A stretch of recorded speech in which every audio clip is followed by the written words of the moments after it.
오늘도 아린이와 함께 촬영을 이어가면서 여러분에게 전해드릴 메시지를 전해보도록 하겠습니다. 혹시 여러분 생각해 보신 적 있으신가요? 왜 우리는 3차원 세계를 자각하며 살아가는 것일까?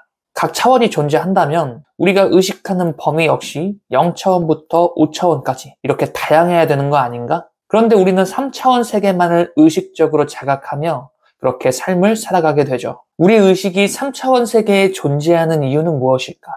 아니, 우리 의식이 3차원 세계에 존재해야만 하는 이유가 있는 것은 아닐까? 이렇게 생각에 생각을 몰입해 보기로 합니다. 인간의 뇌는 10%만 사용된다. 세계의 천재 물리학자인 아인슈타인이 전한 메시지죠. 질문에 질문을 연결하며 생각을 몰입하던 중 아인슈타인이 전한 이 메시지가 불현듯 떠오르며 관련 자료를 조사해보기 시작합니다. 하지만 그러한 생각도 잠시 네이버에 인간의 뇌는 10%만 사용된다. 이것을 검색만 해보아도 단번에 노출되는 나무위키의 내용을 보고 의문은 오히려 점점 더 커지게 됩니다. 신경과학자 베리 고든은 이 유사 과학이 거짓말이라고 설명했다. 사실상 우리는 뇌의 모든 영역을 사용하고 있으며 뇌의 대부분은 언제나 활발하다라고 덧붙였다. 그리고 고든은 10%의 전설이 잘못됐다는 7가지의 근거를 제시한다. 먼저 각각의 요소를 살펴보면 첫 번째, 뇌 손상에 관한 연구. 만약 인간이 뇌 용량 전체의 10%밖에 사용하고 있지 않다면 나머지 90%에 대해 손상이 일어나더라도 뇌 성능에 영향을 미치지 않을 것이다.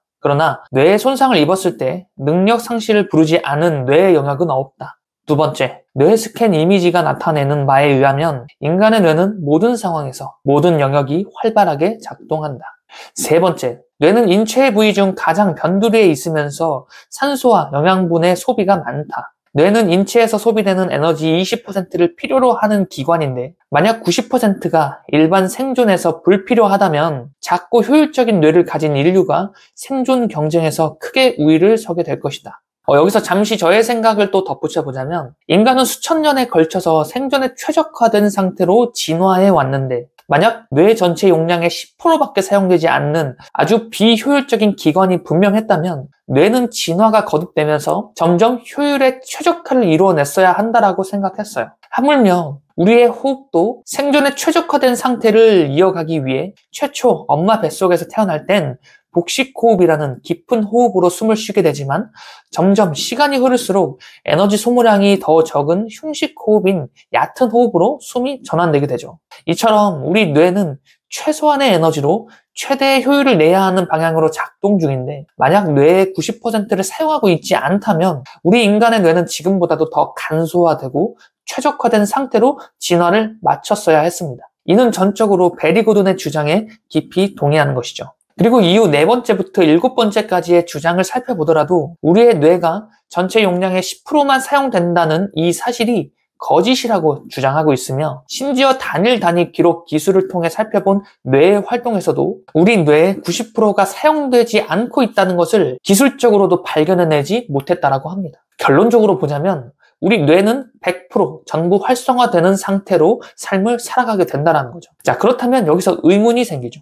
도대체 왜 아인슈타인은 우리 뇌는 10%만 사용된다라고 그렇게 주장한 것일까요? 먼저 인간의 뇌는 10%만 사용된다라는 이러한 주장은 1890년대 하버드 대학교의 심리학자인 윌리엄 제임스에 의해 최초로 제기되게 됩니다. 윌리엄 제임스는 일반 청중들에게 하는 강연에서 이렇게 말했는데요. 사람들은 자신의 지적 잠재력의 극히 일부밖에 경험하지 못하고 살아간다라고 주장한 겁니다. 물론 윌리엄 제임스는 신경과학자가 아니라 심리학자이고요. 더불어 이러한 가설이 유명세를 타도록 만든 핵심 인물이었던 아인슈타인 역시 뇌과학이나 신경과학과는 무관한 물리학자였죠. 정리해보면 우리 뇌는 10%만 사용된다는 이와 같은 주장은 사실은 뇌과학적인 관점에서 증명된 사실이라기보다는 우리가 발휘하지 못하는 잠재력을 표현하기 위한 일종의 표현에 의한 도구가 아니었을까라는 이런 결론에 도달하게 됩니다. 그러니까 우리가 의식적으로 자각할 수 있는 현재의식 상태를 가리키는 말이 바로 우리 뇌는 10%만 사용된다가 된다라는 겁니다.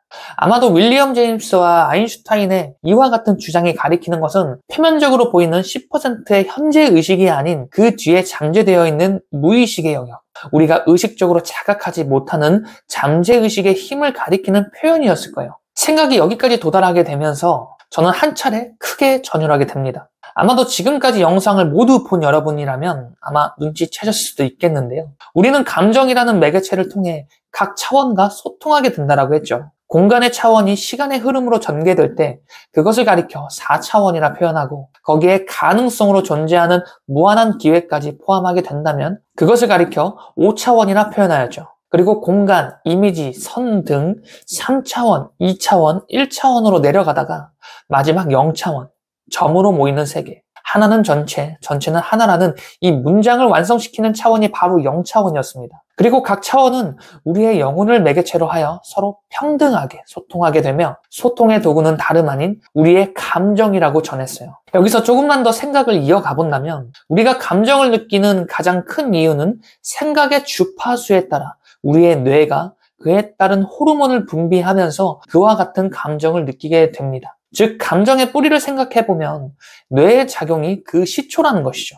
예를 들어 뇌에서 도파민이라고 하는 호르몬을 분비하게 되면 그에 따른 쾌락이 우리의 감정을 지배하는 상태가 됩니다. 그리고 이 쾌락이라는 감정에 각 차원은 반응하게 되죠. 여기까지 생각이 도달하면서 또 하나 문득 생각이 이끌려지게 되는데, 예를 들어서 3차원의 세계를 자각하는 우리의 현재의식이 차지하는 비중이 전체의 10%라고 하면 나머지 90%는 잠재의식이라고 하는 무의식의 영역으로 이렇게 에너지가 확장되게 될 거예요. 이때 잠재의식의 과정에 가설 한 가지를 던져보게 된다면 감정으로 인한 정보가 각 차원으로 전해지게 되면서 각 차원에 따른 또 다른 새로운 정보가 발굴되게 된다. 예를 들어서 내 계좌에 100억이 입금되는 상상, 그리고 그에 따른 감정이 우리 의식에 깃들게 되고, 각 차원에 100억이 입금되는 상상 자체가 감정이라는 정보로서 그렇게 전해지게 되죠. 그리고 그 정보가 5차원으로 향하길 진짜 100억이 입금될 만한 현실 정보를, 과거, 현재, 미래의 인과관계를 도출해내게 되고, 그 정보를 또 각 차원에 고스란히 전달하게 됩니다. 이는 실제 뇌과학적 관점에서도 본다면 마찬가지죠. 우리가 상상하고 그에 따른 감정을 느끼는 순간 우리 뇌는 실제로 그것이 현실에서 일어난 사건이라 여기게 되고, 진짜 그 사건과 마주할 만할 과거, 현재, 미래의 과정을 도출해내게 된다고 합니다. 자, 방금 가설로 세워본 각 차원이 서로 소통하며 실제 그에 따른 인과관계를 도출해내는 그 결론과 같은 이치라는 거예요. 자, 생각이 여기까지 도달한 뒤 저는 재밌는 상상 한 가지를 더 해보게 됩니다.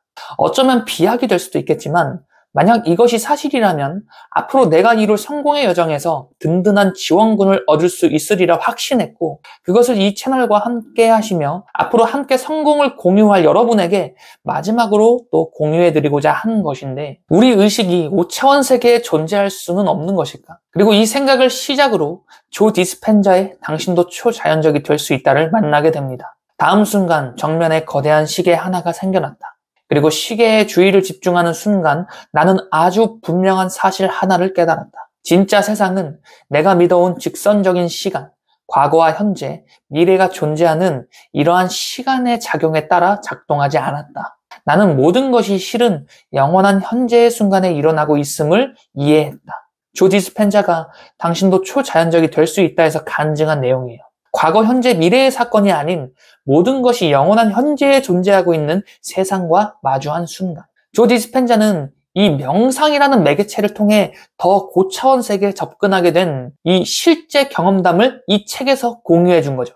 조 디스펜자는 이후에도 명상을 통해 이와 같은 고차원에 접속한 간증을 이 책을 통해 공유하고 있습니다.